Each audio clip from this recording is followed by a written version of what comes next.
Subcommittee. Chairman, just to reiterate, I believe when Chairman Henschelin asked the panel who had insurance experience, if I recall, it was Mr. Woodall and Chair White. Is that correct?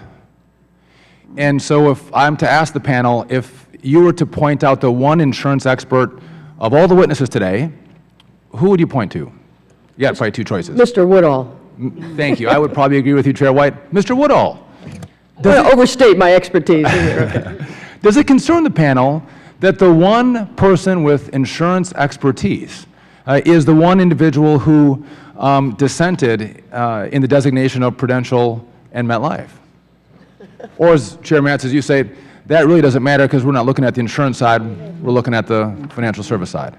I think that's correct, and also it should be noted that the head of the Federal Insurance Office did support the designation and also has considerable experience in the insurance industry. Do they vote on FSOC? No. No, that's right. So Mr. Woodall, who does vote, was the one dissenter. That's correct. Who was the one with insurance expertise, which is concerning. Does the and I think the panel has all agreed on the oversight front that Congress is entitled to do oversight over FSOC. Is that correct? You all agree with that?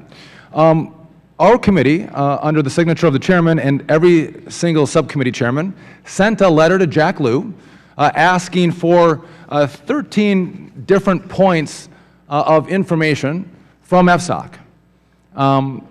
There were partial compliance with a couple of those. Does the panel disagree that if we've already gone through a designation process, that Congress is not entitled to non-public information? You guys don't disagree with that, do you? Why aren't we getting this information? Why aren't FSOC members complying with our request? It's concerning for our panel. If you're concerned about the questions that you get today about the transparency of FSOC, it's because the elected members of this body don't have timely compliance or any compliance from Mr. Lew or any of you. Would you guys always, if there's already been a designation, if we're asking questions about AIG, Prudential, or GE, you can make the argument that with MetLife there's litigation, so we don't want to give you that. You might say that. I won't agree with that, but fair enough. AIG, Prudential, and GE, will you comply with our requests about the analysis that went into the designation process? The memos, the correspondence, all that information? Everyone here, will you comply with that request? Raise your hand if you'll comply with the request to provide us that documentation. I got no takers. So, why not? Mr. Gruenberg, why not? Congressman, if I may say, you raise a fair question. I think I probably want to go back and look at the request. It seems to me the line here is when you're dealing with confidential supervisory information, and we're dealing with the three companies you referenced. They are open institutions, so you'd have to strike a balance there. But look, Chairman Gruenberg, I take your point. Listen, do you know that there was a recent attack, some alleged by ISIS, in San Bernardino? Yes, You're aware of that, correct? Do you know that this body gets intelligence briefings from the FBI in regard to ISIS and terrorist attacks? Now, I would argue that American lives are in danger by these radical extremists.